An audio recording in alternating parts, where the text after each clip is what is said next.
अक्षय शर्मा जी, बड़ी खुशी हुई आज आपको देख करके कि आपका स्वास्थ्य बहुत ठीक है। बड़े मूर्धन विद्वान हैं और ज्योतिष के पिलर हैं।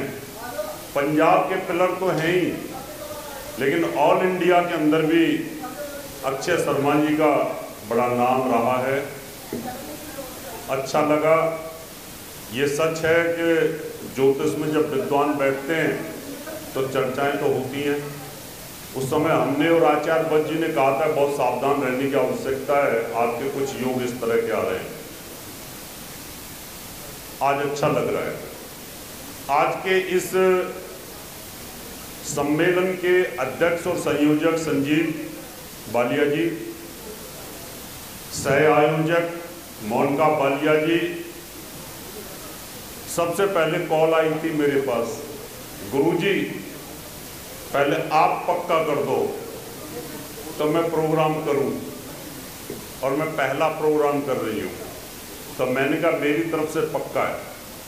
बैठ जाइए, आप थोड़ा बैठ जाए। आज कुछ आपको ऐसे सूत्र बताऊंगा जो आपके काम के होंगे। ध्यान के साथ सुनेंगे तो अच्छा रहेगा, क्योंकि हमारे यहाँ पर श्रुति और स्मृति, आपके दिमाग में कोई चीज बैठ जाएगी, वो किताबों से नहीं बैठेगी। जो आदमी बोलता है और बोली हुई चीज अगर दिमाग में सेव हो गई तो वो कभी हटती नहीं है। इसलिए हमारे पहले शास्त्र श्रुति और स्मृति पर आधारित थे हमारा ज्ञान। तो मोनिका बालिया जी और संजीव बालिया जी, आपको बहुत बहुत धन्यवाद। आपने जिस तीव्र इच्छा के साथ ये प्रोग्राम किया था वो सफल है। संचालक संयोजक संजीव बालिया जी और मोनिका बालिया जी, उनकी टीम के मेंबर, उनके सहयोगी अमृतसर से चंदन जी उनके साथ जुड़े हुए हैं और उनकी टीम के लोग बहुत जुड़े हुए हैं। मलेरकोटला से पंजाब के बहुत senior most astrologer Chandrashekhar ji और सिम्मी जी भी आई हुई हैं। दिल्ली से एस्ट्रो अरविंद गुरु जी भी आए हुए हैं, इनका सम्मेलन है। ये लोग, अरविंद जी आप खड़े हो जाएं जरा, आप भी बता दें इनका सम्मेलन है। आप आ सकते हैं इनके सम्मेलन में।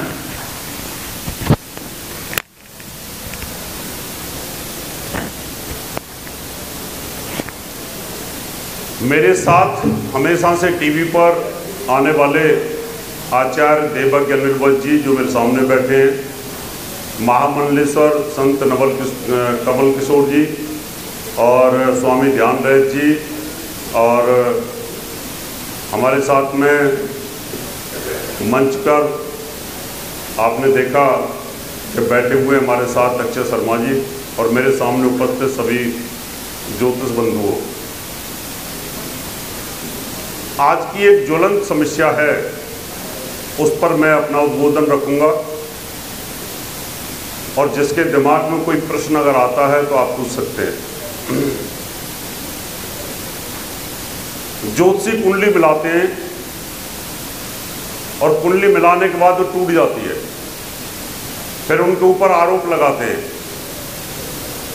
एक केस ऐसा हुआ भोपाल के अंदर, मध्य प्रदेश में कहीं, कि पंडित जी से कुंडली मिलवाई और वो शादी टूट गई और उनके ऊपर कोर्ट केस कर दिया कि आपने कुंडली मिलाई थी और आप ये शादी टूट गई है, आप इसके जिम्मेवार हैं। आज मैं इस विषय के ऊपर लूंगा और आज आपको कुछ ऐसी चीजें बताऊंगा कि कुंडली मिलान में हमें क्या क्या चीजों को देखना चाहिए।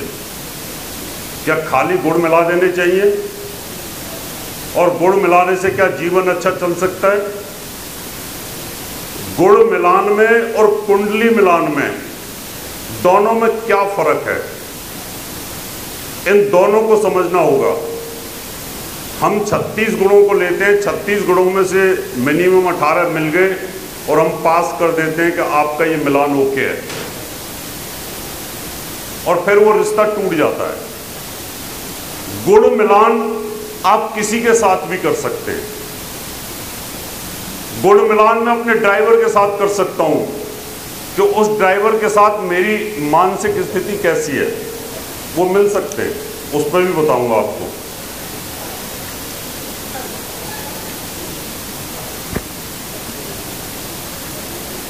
कुंडली मिलान एक आदमी का व्यक्तित्व होता है कि जिस लड़की को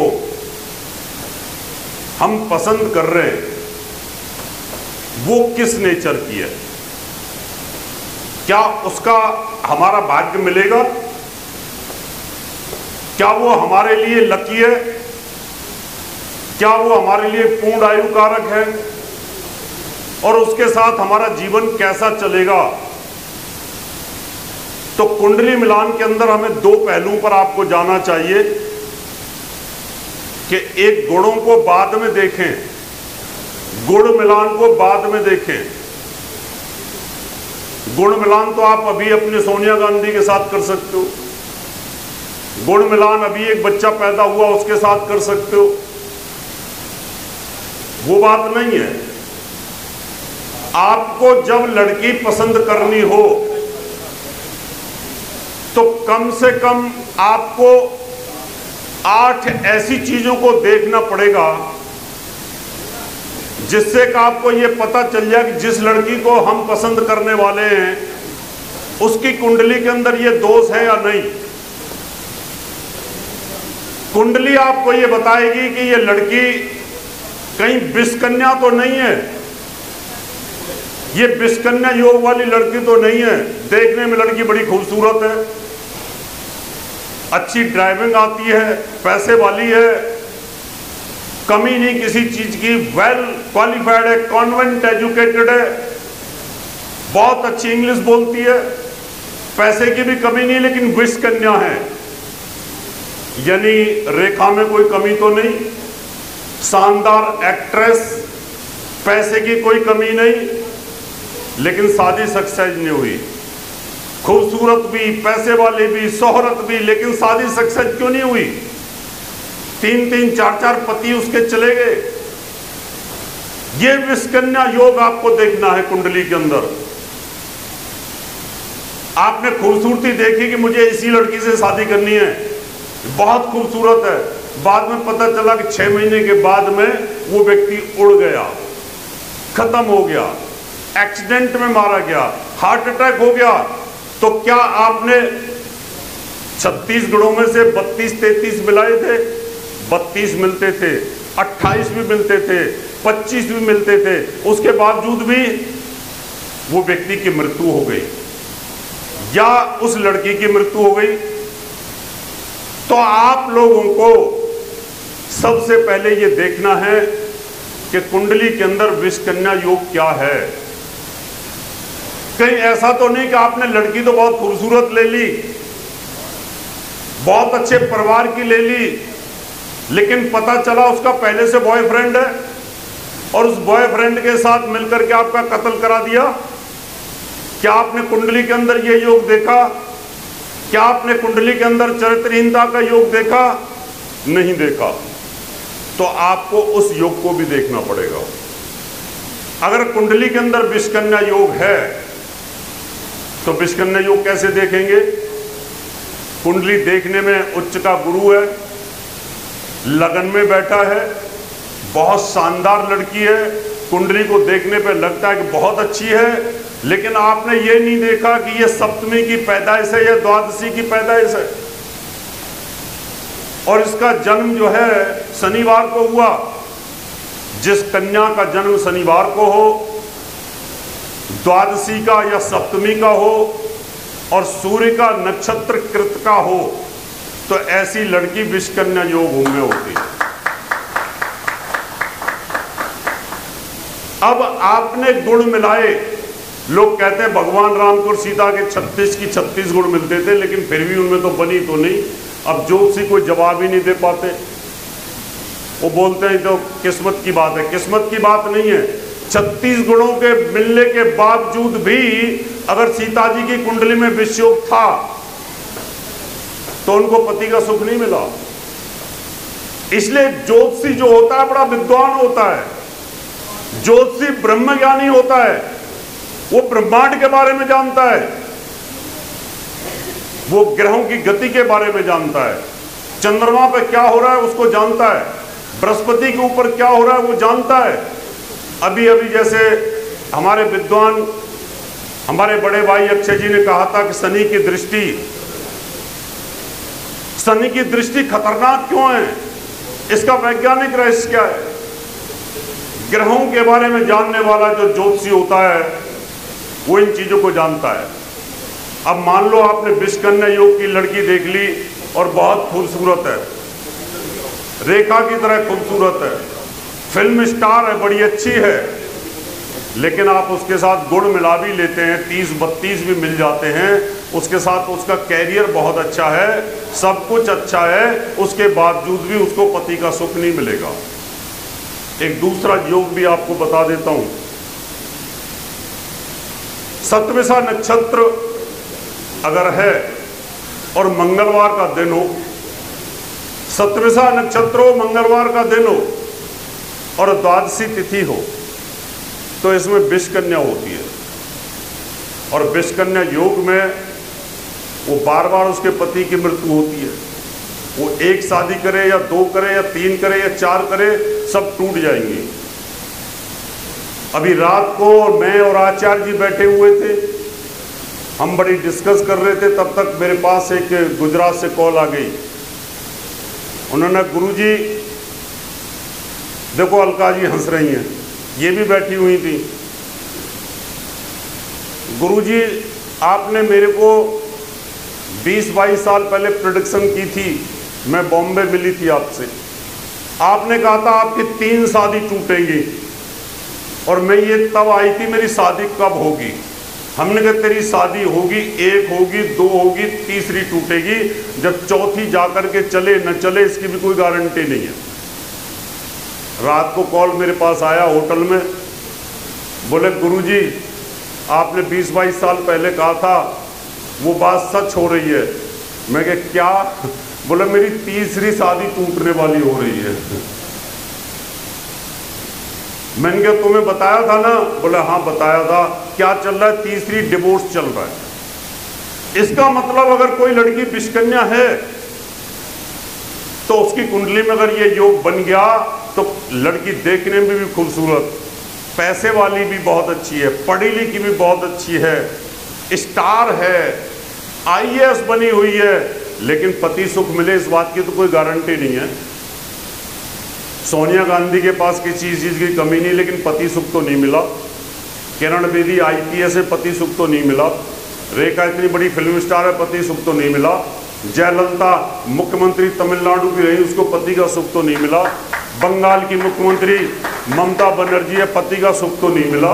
अब मायावती है, उसको भी कह सकता हूं मैं, उनको भी पति का सुख नहीं मिला। ये सब विषकन्याएं हो सकती है। मैं उनके ऊपर ये आरोप नहीं लगा रहा कि वो विषकन्या और कहीं मेरी बात को सुन ले और फिर बोले कि रावत जी पर कोर्ट केस कर दो, हमें विषकन्या बना दिया। ये हो सकती है कि आप जब देख लें किसी कुंडली के अंदर कहीं ऐसा योग तो नहीं बना हुआ कि विषकन्या योग हो।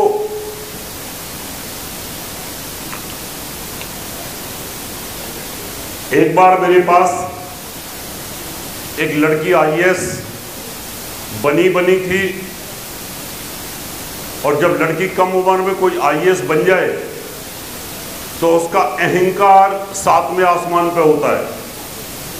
उनकी जो मदर थी वो मेरी बहुत बड़ी फॉलोअर थी। वो आई, आकर के उन्होंने कहा चलो पंडित जी को कुंडली दिखा लो। कुंडली दिखाई, मैंने कहा इसकी कुंडली में तो विषकन्या योग है, और मैं किसकी तो कम से कम 3 या 4 शादियां टूटेंगी, मुझे क्या पता ये IAS बैठी है। बोला मम्मी मैंने कहा था ना ये ज्योतिषी डराते हैं, चलो उठो इनके पैसे दो। मेरी बेइज्जती कर दी। मैं क्या ये तो कमाल हो गया, मैं कि एक लड़की मेरी बेइज्जती करके चली गई। अब मुझे क्या पता ये IAS है। मैंने कहा बेटा बात सुन, मगर तेरी कुंडली में विषकन्या योग है, मैं तू शतभिषा नक्षत्र की है, और मगर तेरा ये वार है और इस तिथि को तू पैदा हुई है। अगर तेरी शादी टूट जाए तो तू मेरे पास आ जाना, पूजा करा लेना, फिर तेरी शादी सक्सेस होगी। और मैं ये कह करके भूल गया। उनकी पोस्टिंग गुड़गांव में हो गई, गुड़गांव डीएम लग गई, शादी हुई, लाल बत्ती की गाड़ी, शादी होने में टाइम नहीं लगा। शादी हुई, 6 महीने के अंदर उनके पति की मृत्यु हो गई हार्ट अटैक से, 6 महीने में। उसके बाद दूसरी शादी करी, जल्दी से 6 महीने में दूसरी शादी हो गई। दूसरे पति की दुर्घटना एक्सीडेंट में हो गई, साल के भीतर भीतर 2 पति उसके एक्सपायर हो गए। फिर जब 2 पति एक्सपायर हो गए तो वो कांपने लग गई, उसको डर बैठ गया कि किसी ज्योतिषी ने भविष्यवाणी करी थी, जनकपुरी में रहते हैं, कि उनके पास चलो। वो मेरे पास आ गई, मैंने पहचान लिया उसको, मुझे पता नहीं था ये आईएएस है। मेरे स्टाफ ने बताया जी घर के बाहर में सिक्योरिटी लगी हुई है। मैं क्या सिक्योरिटी में हो सकता है कोई वीआईपी आया होगा। तो उन्होंने बताया जी मैं फलानी हूँ और मैं आईएएस हूँ, आपने बोला था तुम्हारे साथ ऐसा ऐसा होगा, मेरे 2 पति की डेथ हो चुकी है, तो आपने बोला था 3 पति तुम्हारे 3 शादी के योग बनते हैं, 4थी सक्सेस होगी। बोला बताइए क्या करो। फिर उसकी विषकन्या योग की पूजा हुई, 2-3 साल बाद उसके तीसरे पति की भी डेथ हो गई। उसके बाद 4थी शादी आज तक सक्सेस हुई। तो गलती हमारी होती है कि हम कुंडली को ढंग से देख नहीं पाते। अगर विषकन्या योग की लड़की है तो कितनी ही बड़ी अफसर हो, कितनी बड़ी अधिकारी हो, चाहे वो देश की प्रधानमंत्री क्यों ना हो, इंदिरा गांधी क्यों ना हो, पति का सुख नहीं मिलता। उन कुंडलियों को बारीकी से देखने की जरूरत होती है। उसके बाद आपको देखना होगा मंगलिक दोष किस प्रकार का है। 8 दोष मैंने बताए, 8 दोषों को देखना है। पहला विषकन्या योग देखिए, उसके बाद देखिए कि मंगलिक दोष किस प्रकार का है। मंगलिक दोष भी मारक होता है, ये 60 प्रकार के मंगलिक दोष होते हैं। इनमें से आपको ये देखना है कि कन्या लगन और मिथुन लगन, अगर इन 2 लगनों का मंगलिक दोष है तो ये बहुत ही डेंजर मंगलिक दोष बनेगा, क्योंकि मिथुन लगन का स्वामी बुध होता है और लगन का स्वामी बुध होने पर उसका कट्टर दुश्मन मंगल होता है, और मंगल को दोनों बुरे डिपार्टमेंट मिले होते हैं। इसलिए एक तो मंगल बुरे स्थान का स्वामी और स्वयं वो आक्रामक। ऐसी स्थिति के अंदर मंगल जिस भाव में बैठेगा, मंगलिक दोष बना करके उस भाव का विनाश कर देता है, उस भाव को खत्म कर देता है।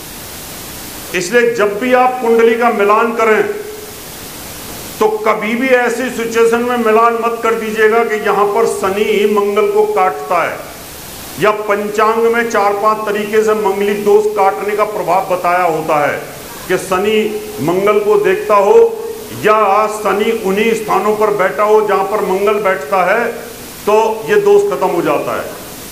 ये कभी खत्म नहीं होता। पंचांग वाले लिख देते हैं, पंचांग वाले कोई फलित के एक्सपर्ट नहीं है, वो गणित के एक्सपर्ट हैं, और फलित का एक्सपर्ट देवज्ञ होता है, ज्योतिषी होता है।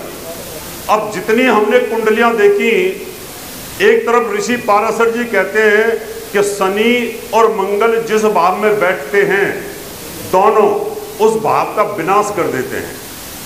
एक तरफ पंचांग ये कहता है कि शनि के साथ मंगल बैठा हो तो मंगलिक दोष समाप्त हो जाता है। ये तो कंट्राडिक्शन हो गई, और इस कंट्राडिक्शन से ज्योतिषियों को बचना चाहिए। इसलिए शनि मंगल अगर सप्तम भाव में बैठे हैं, जिस लड़की की कुंडली में या लगन में बैठे हुए हैं, उससे दूरी बना लेनी चाहिए कि आप दूर रहिए, हम आपसे प्रेम नहीं कर सकते या हम आपके साथ शादी नहीं कर सकते। मंगलिक दोष कन्या लगन का भी बड़ा खतरनाक होता है। कन्या लगन के अंदर अष्टम भाव का स्वामी होता है और अष्टम से अष्टम तीसरे भाव का स्वामी होता है। वहां पर भी बड़ी सावधान आपको बरतनी पड़ेगी। यहां पर आपको यह देखना है कि दोनों मंगलिक हैं और दोनों की आयु सिमेट्री है, यानी 60 साल वो जिए 60 साल वो जिए, दोनों 60 साल जीने वाले हैं। या दोनों 70-70 साल जीने वाले हैं तो उनको आप कर सकते हैं, उन दोनों को बराबर पे ला सकते हैं। ये दो योग ऐसे हैं कि जो हमारी आयु पे खतरा डालते हैं।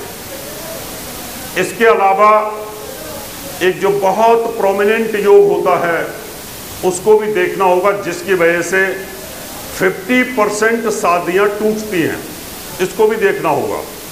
50% शादियां क्यों टूटती हैं? कि लड़कियों को बच्चे नहीं होते।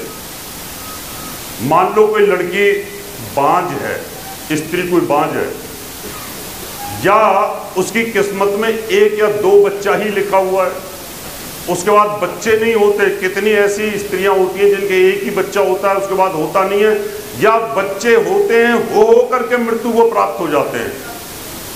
कई ऐसी स्त्री होती हैं 8-8, 9-9, 10-10 बच्चे हुए, सब मृत्यु को प्राप्त हो गए। एक श्राप लगा होता है, पिछले जन्म का श्राप लगा होता है। जैसे गंगा को श्राप लगा हुआ था, 8 बच्चों में से 7 को उन्होंने पैदा होते ही बहा दिया गंगा जी के अंदर, और 8 में थे भीष्म पितामह। इसको बोलते हैं काक बंध्या योग, इसको बोलते हैं मृत बंध्या योग। ये 2 योग भी आपको देखने चाहिए कुंडली के अंदर। अगर लड़की की कुंडली के अंदर सूर्य और बुध या अकेला बुध पाप प्रभाव में हो तो ये काक बंध्या योग और बंध्या योग बनता है।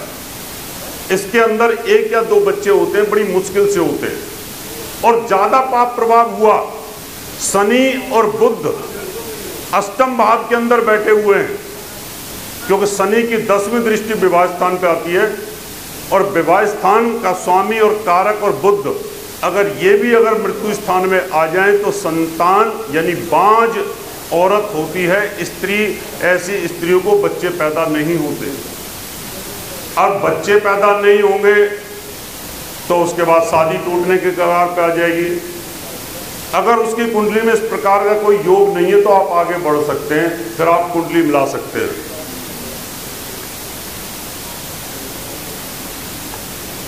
इसके बाद आता है चरित्र, बहुत इंपॉर्टेंट है, बहुत जरूरी भी है। इसकी वजह से मर्डर हो जाते हैं, इसकी वजह से हत्याएं हो जाती हैं।